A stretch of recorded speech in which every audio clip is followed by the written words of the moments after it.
2 Coríntios, capítulo 4, a partir do versículo 8, diz assim: perseguidos, porém não desamparados, abatidos, porém não destruídos, levando sempre no corpo o morrer de Jesus, para que também a sua vida se manifeste em nosso corpo. Porque nós que vivemos, somos sempre entregues à morte por causa de Jesus, para que também a vida de Jesus se manifeste em nossa carne mortal. De modo que em nós opera a morte, mas em vós a vida. Tendo, porém, o mesmo espírito da fé, como está escrito: eu criei, por isso é que falei.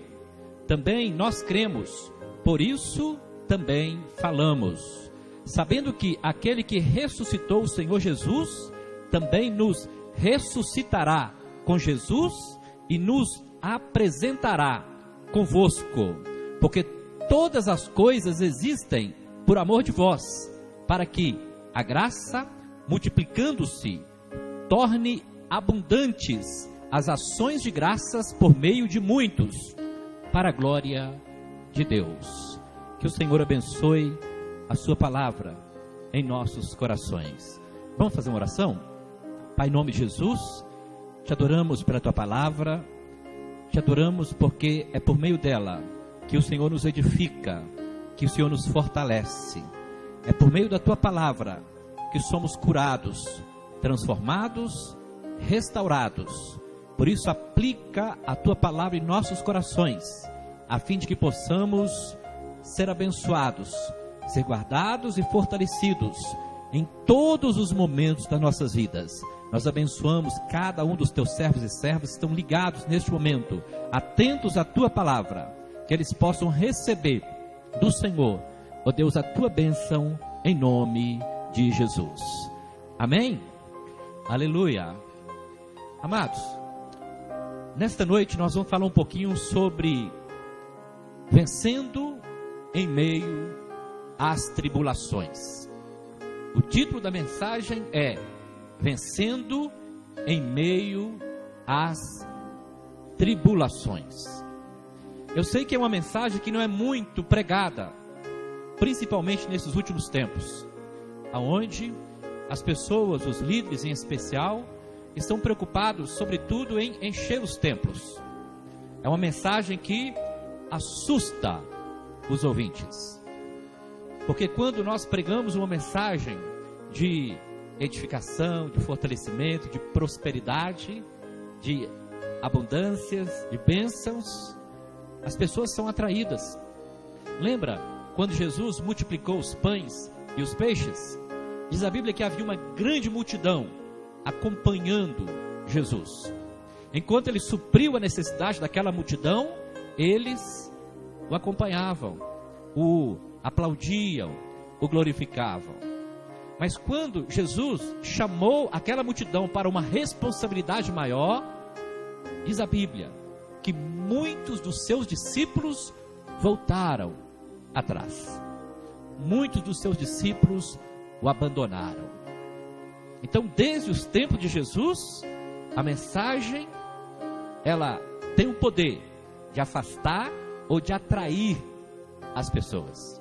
E como eu falei, quando nós ministramos uma mensagem assim, um pouco mais de responsabilidade, de comprometimento, muitas pessoas não se agradam da palavra.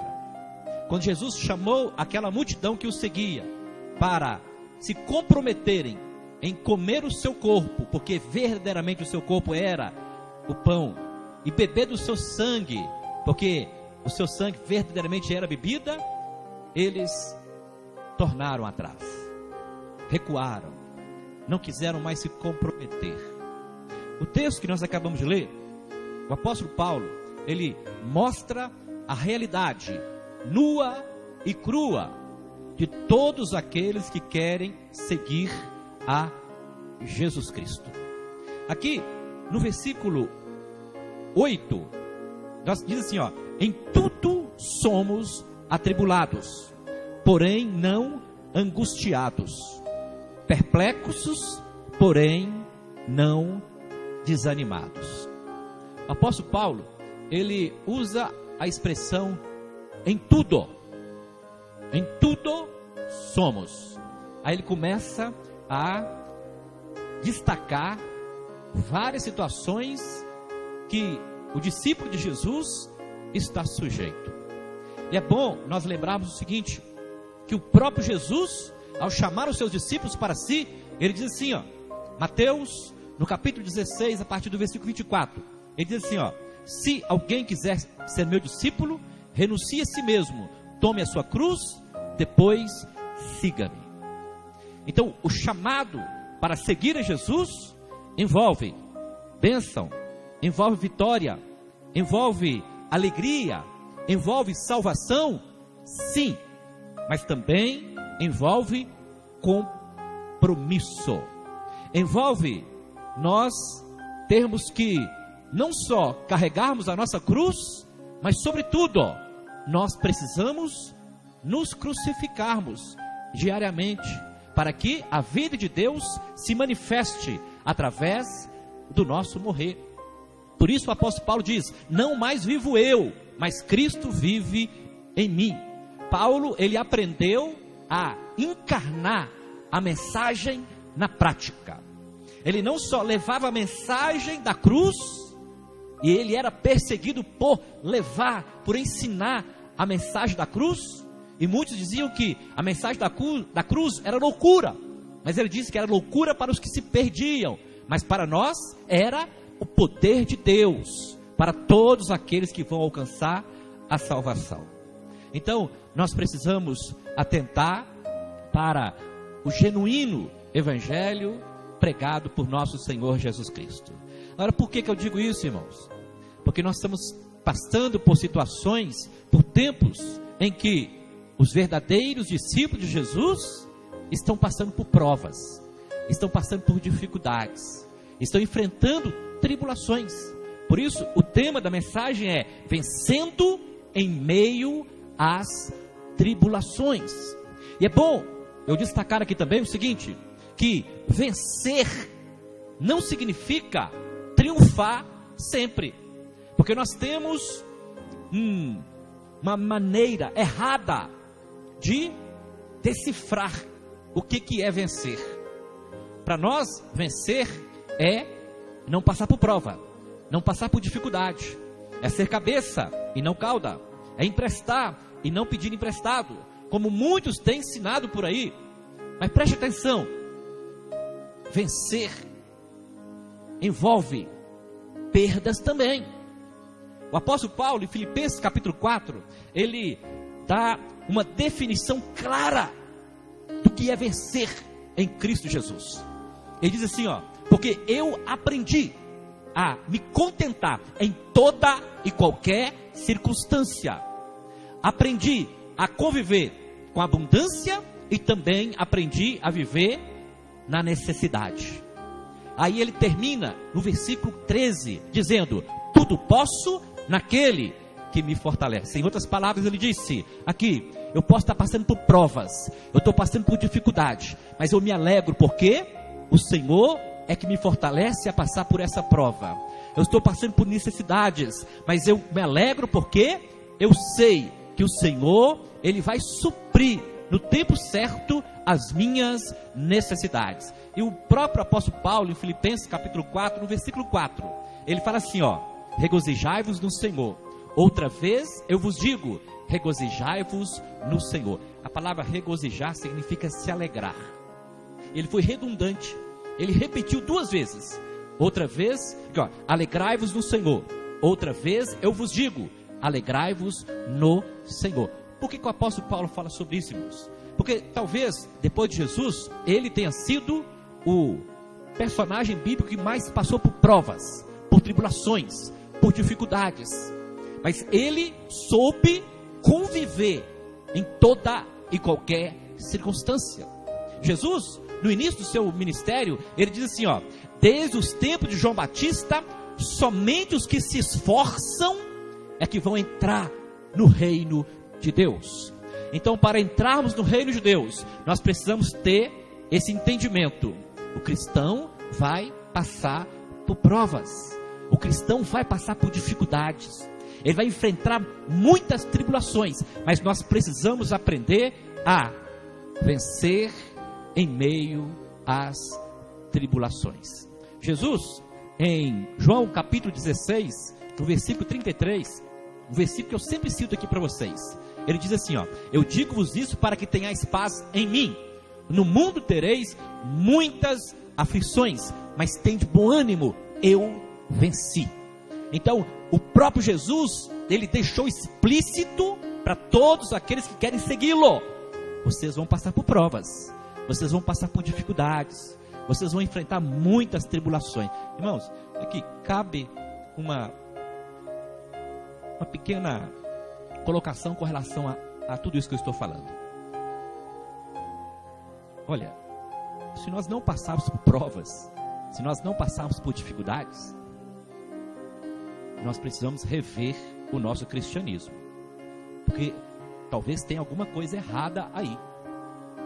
Porque o discípulo de Jesus, no momento que ele é inscrito no livro da vida, quando ele entrega a sua vida para o Senhor, ele já é arregimentado, ele é alistado como um soldado de Cristo. E o soldado, ele não só tem que estar preparado para a batalha, mas ele tem que enfrentar as batalhas do dia a dia. E todo cristão, ele está sujeito às provas, às dificuldades que a vida nos impõe. Mas o que mais me chama a atenção é que Tiago, lá no capítulo 1, no versículo 2, ele diz assim, ó: irmãos, eu tenho por mim que nós devemos ter muita, mas muita alegria quando passarmos por muitas provações, porque uma vez a vossa fé provada e aprovada, vós sereis mais perseverantes. Vocês viram o porquê que muitas vezes nós passamos por provas, passamos por dificuldades? É uma maneira de Deus nos aperfeiçoar, trabalhar em nós, a fim de que nós venhamos a ser mais perseverantes, não desanimarmos nunca, não abatermos nunca, porque tudo está se unindo para que nós venhamos a desanimar.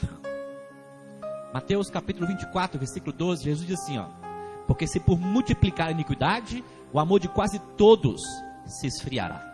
Aí no versículo 13, ele destaca: mas aquele que perseverar até o fim será salvo. Então, todo momento que nós estamos vivendo hoje, em particular, está colaborando para que nós venhamos a desanimar, para que venhamos a retroceder, a voltar atrás, a abandonar o Evangelho, a abandonar o peso da cruz, a renunciarmos o compromisso que nós assumimos com Jesus Cristo. Mas o texto que nós acabamos de ler aqui, o apóstolo Paulo, ele traz para nós uma revelação tremenda, que nós podemos prevalecer, podemos vencer em meio a toda e qualquer circunstância negativa que venha contra nós, porque as tribulações virão. Jesus, lá na oração sacerdotal, capítulo 17 de João, já viu lá? Ele diz assim, ó, no versículo 15, ele diz assim, ó: eu rogo não para que os tire do mundo, mas para que os guarde do mal. Porque, aí no versículo 16 ele diz: porque eles não são do mundo, como eu também não sou. Aí no versículo 17 Jesus destaca: e no que nós precisamos ser purificados por meio da palavra. Eles já estão limpos por meio da palavra que eles têm ouvido. Então, irmãos, irmãs, o próprio Jesus deixou claro o seguinte, que na oração sacerdotal, o Pai não nos iria livrar das provas, das tribulações, mas ele destaca que nós iríamos ser guardados do mal. Aqui cabe também uma pequena colocação: por que o mal nos alcança? Deixa eu fazer aqui um pequeno adendo na mensagem. Nem tem muito a ver com a direção da mensagem não, mas cabe aqui uma pequena colocação. Por que nós sofremos, irmãos? Por que vêm as provas? Por que as dificuldades muitas vezes nos alcançam? Primeiro motivo, pode ser porque nós estamos influenciando. Luz e trevas não combinam. O cristão, ele é luz.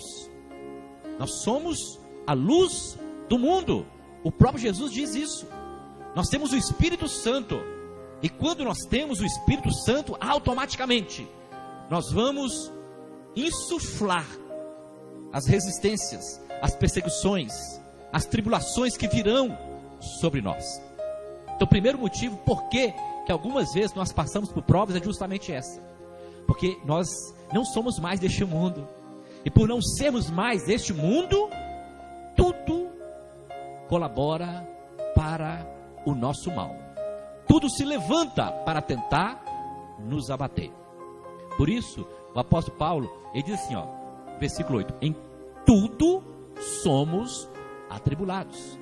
Eu poderia destacar aqui, tem pessoas que estão passando por prova no casamento. Tem pessoas que estão passando por prova com os filhos, com o marido, com a esposa, com o trabalho, vida financeira. Alguns estão passando por prova na área da saúde. São tantas situações. O apóstolo Paulo destaca: em tudo somos atribulados. Aí ele fala assim, porém não angustiados. Nós passamos pela prova, passamos pela dificuldade, mas nós não entramos no estágio de angustiados. A pessoa angustiada, ela perde o interesse pela vida. Ela não quer mais viver o plano de Deus para a sua vida. Ela se entrega facilmente. E junto com a angústia vem a opressão e a depressão.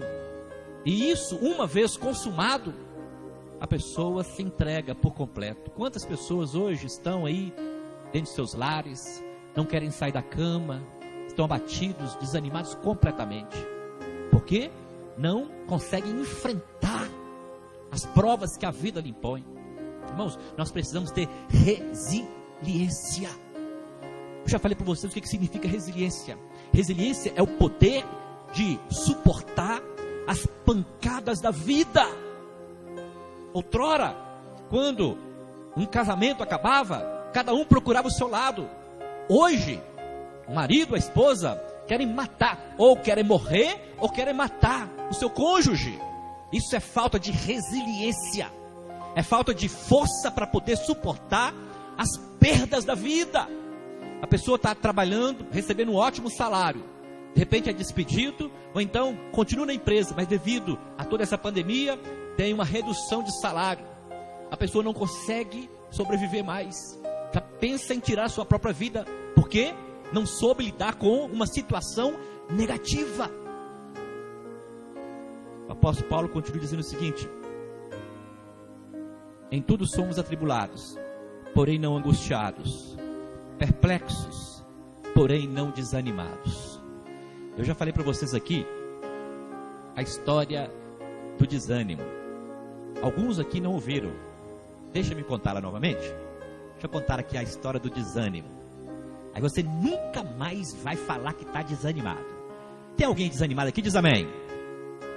Não, né? Que bom. Não tem ninguém desanimado aqui.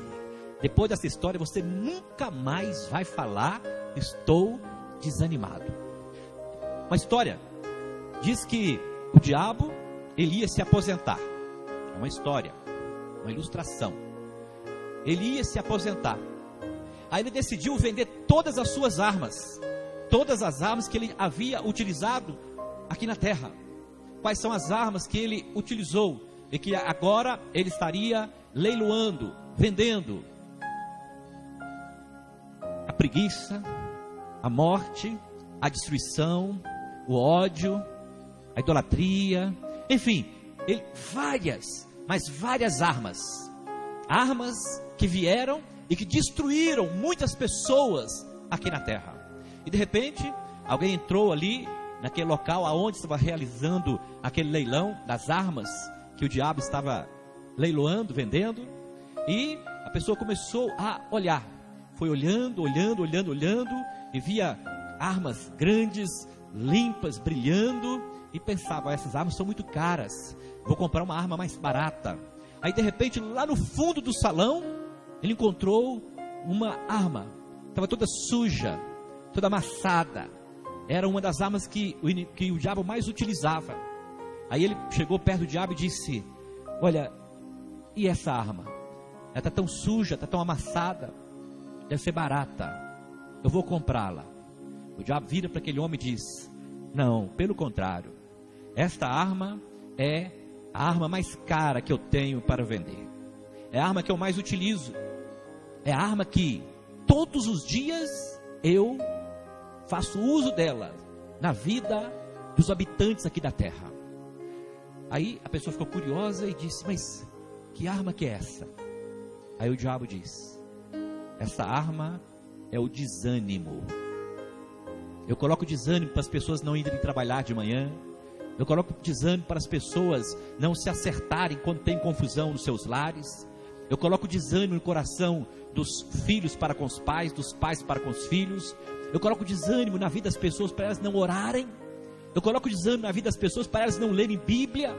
Eu coloco desânimo na vida das pessoas para elas não virem à igreja. Eu coloco desânimo. É a arma que eu mais utilizo. Por isso é a mais suja, a mais amassada, mas também a mais cara. Pegaram a lição?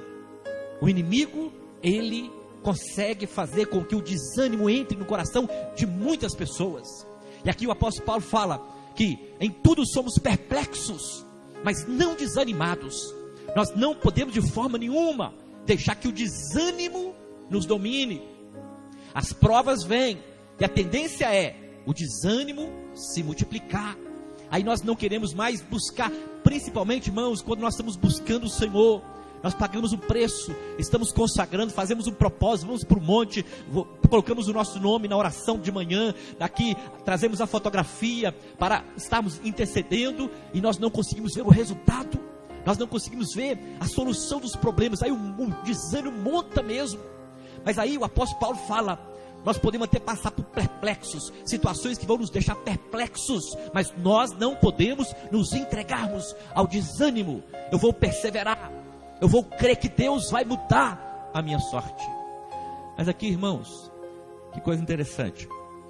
Jesus, ele, quando fala em Mateus capítulo 24, versículo 12, que por se multiplicar a iniquidade, o amor de quase todos se esfriará, ele também faz menção de uma outra área, em que faz com que muitas pessoas abandonem o Evangelho, não queiram mais seguir o caminho. Eu não sei se vocês têm percebido nesses últimos tempos, quantos escândalos têm surgido no meio da igreja. Sempre surgiram, hoje eles estão mais evidentes, e tem muitas pessoas que utilizam desses escândalos para poder colocar em prática aquilo que já estava no seu coração, abandonar o Senhor. Ah, mas viu o que aconteceu com o fulano de tal? É uma forma das pessoas se blindarem das coisas de Deus, elas se desculparem em não estar seguindo. A culpa não é minha, foi fulano de tal, foi o pastor, foi o apóstolo, foi o bispo, foi o pastor. Não, irmãos, cada um vai ter que prestar contas da sua vida pessoal. E aqui, Mateus 24, Jesus diz, fala que por se multiplicar a iniquidade. Iniquidade não é pecado. Iniquidade é quando você sabe o que é certo e mesmo assim comete aquilo. Pecado é quando a pessoa faz sem saber. As pessoas estão hoje pecando desenfreadamente. Para essas pessoas tem um tempo de arrependimento. A Bíblia fala que Deus não leva em consideração tempo de ignorância de ninguém, mas Ele já determinou o tempo para que todos venham ao pleno conhecimento e se arrependam. Mas a iniquidade é quando a pessoa sabe o que é errado e permanece fazendo aquilo. Aí diz a Bíblia que por essas práticas muitos vão se desviar, muitos vão enfraquecer na fé. Mas aí no versículo 13 de Mateus 24, Jesus fala: mas aquele que perseverar até o fim vai ser salvo. Você quer ver uma outra situação também que faz com que as provas venham sobre as nossas vidas? É a lei da semeadura. Gálatas, capítulo 6, a partir do versículo 7, Paulo diz assim, ó, que Deus não se deixa escarnecer. Aquilo que o homem plantar, isso também ele vai colher. É a lei da semeadura. Todos nós vamos colher, mais cedo ou mais tarde, aquilo que nós plantarmos.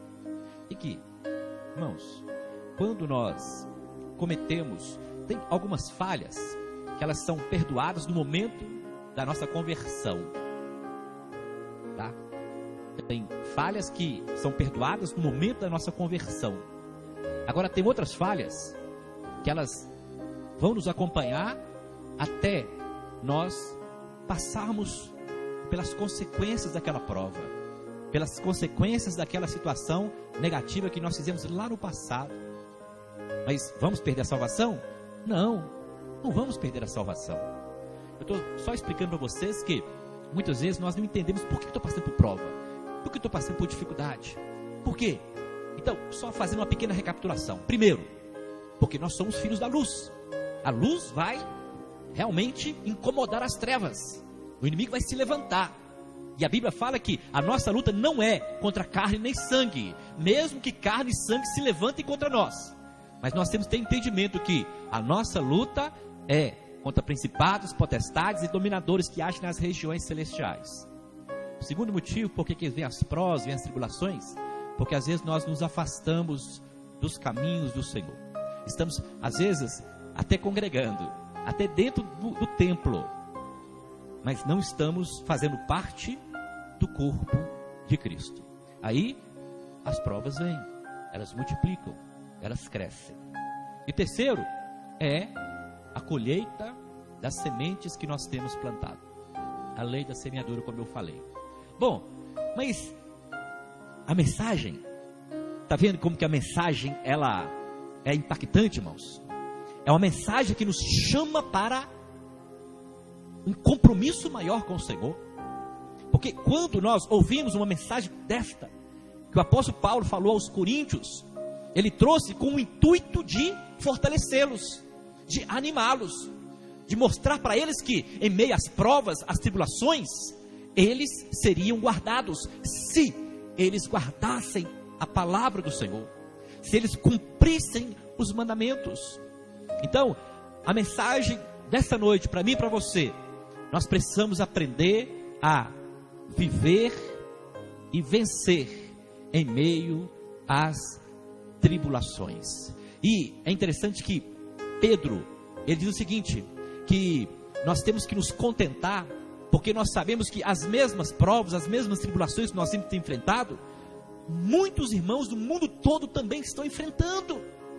Então nós não podemos de forma nenhuma achar que só eu estou passando por provas, só eu estou passando por dificuldade. Não, milhares e milhares de pessoas estão passando pelas mesmas provas, mas o mesmo Deus que os tem guardado também está nos guardando. Por isso, meu amado irmão, minha irmã, não se abata, não desanime, não retroceda, não perca a fé, não perca o ânimo, porque o Senhor é contigo. Mas não desanime no meio da prova, não retroceda no meio da tribulação, rompa em fé. Deus vai confirmar a tua palavra. O apóstolo Paulo em Romanos capítulo 8 diz o seguinte: porque eu tenho por certo que as provas do tempo presente não são para se comparar com o peso de glória que em nós há de se manifestar. Há uma recompensa, há um galardão para todos aqueles que se manterem firmes no meio da prova. Esta prova vai passar, essa tribulação vai embora, mas creia, confie no Senhor, espere no Senhor. Salmo 30, versículo 5 fala que o choro, a tristeza pode durar a noite toda, mas a alegria vem pela manhã. O Senhor já preparou a sua bênção, o Senhor preparou a sua vitória. Então creia, espere, deposite a sua confiança somente no Senhor. Não fique olhando para o momento atual, vai passar. Há um tempo para todas as coisas debaixo do sol. Aleluia. Irmãos, aqui ó, pode aplaudir o Senhor, glória a Deus. Olha aqui, olha só que o apóstolo Paulo fala em Romanos, no capítulo 8. Irmãos, isso aqui tem que ser uma oração que nós temos que fazer todos os dias. No capítulo 8 de Romanos, a partir do versículo 31, o apóstolo Paulo faz uma descrição de vários fatos negativos, várias provas que ele passou e que nós estamos passando, ou talvez vamos passar ainda. Mas ele fecha o capítulo 8 fazendo uma declaração de fé.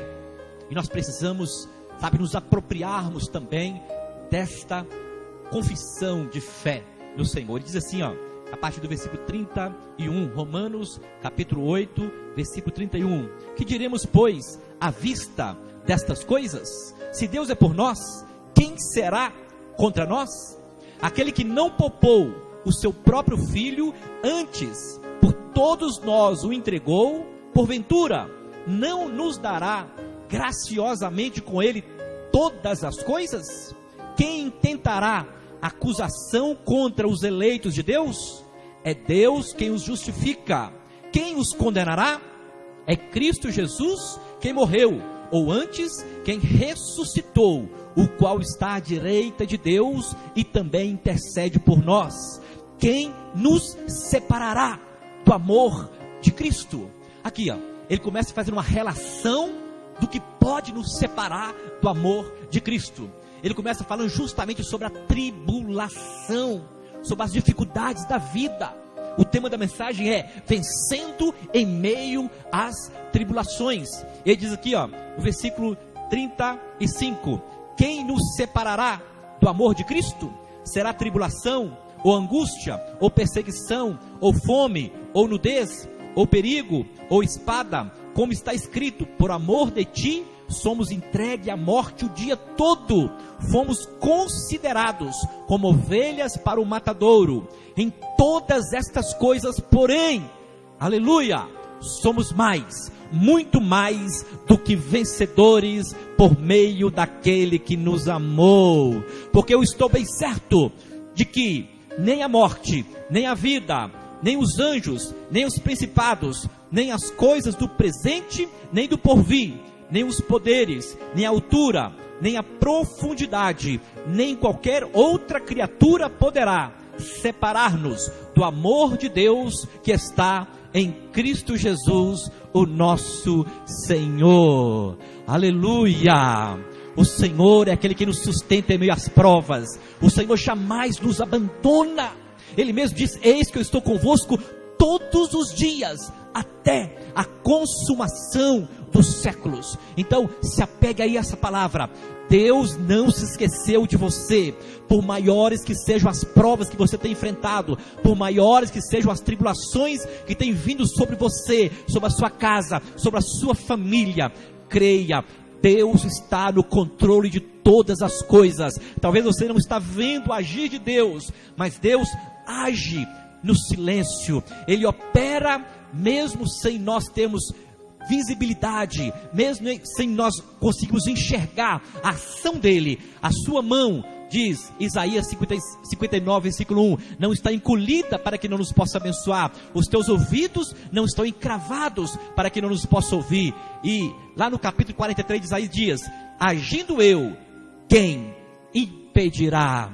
Quando o Senhor age, ninguém pode impedir o seu agir. Agora, quando é que Deus vai agir nas nossas vidas? Lá em Apocalipse capítulo 2, no versículo 10, na parte B, ele dá a chave, mas aquele que perseverar até o fim, alcançará a coroa da vitória. Se você quer vencer, não abandone o barco. Você quer prevalecer, não desista da caminhada. Creia, Deus está no controle, e no tempo certo, Ele vai mudar a sua história, e vai escrever uma nova história, uma história de conquista, de vitória. Você vai triunfar, mesmo em meio às provas e às tribulações que a vida vier te impor, porque maior é o que está conosco do que o que está no mundo. Então que Deus te abençoe, que o Senhor possa realmente confirmar a sua palavra sobre a sua vida, o seu lar, a sua casa e sobre a sua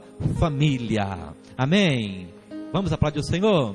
Glória a Deus. Aleluia. Glória a Jesus. Deixa-me só repetir aqui, um dos versículos que eu citei aqui, que é importante. Irmãos, é uma mensagem que não está sendo pregada por aí. É uma mensagem que assusta as pessoas. É uma mensagem que esvazia os templos. Porque está todo mundo buscando bênção. Está todo mundo buscando prosperidade. É errado? Não. Mas a Bíblia fala que nós temos que buscar em primeiro lugar o reino de Deus e a sua justiça. E as demais coisas nos serão acrescentadas. Então há um processo que nós precisamos passar por ele. E todo cristão, genuinamente cristão, ele vai passar por provas, por dificuldades, vai enfrentar tribulações. E eu citei aqui vários versículos que nos chamam à responsabilidade do compromisso e que são mensagens em partes desanimadoras para muitos. Mas eu termino citando Romanos capítulo 8, a partir do versículo 18. Tá? Porque nós lemos uma boa parte do capítulo 8 de Romanos, em especial do versículo 31 até o 37, onde o apóstolo Paulo destaca várias situações que podem se levantar contra as nossas vidas. Mas antes dele destacar todas aquelas situações negativas, ele fala: porque eu tenho por certo que as provas do tempo presente, as tribulações do tempo presente não são para se comparar com o peso de glória que em nós há de se revelar. Ou em outras palavras, o que nos aguarda é infinitamente maior e melhor do que nós estamos passando por hoje. Está passando por prova? Aprenda a vencer em meio às provas. Aprenda a viver em meio às tribulações. Se agarre a Jesus. Não abandone por nada. Se apegue às promessas. Você é um herdeiro, você é filho, você é filha de Deus. Não abra mão dos seus direitos. O Senhor te faz mais, muito mais do que vencedor em Cristo.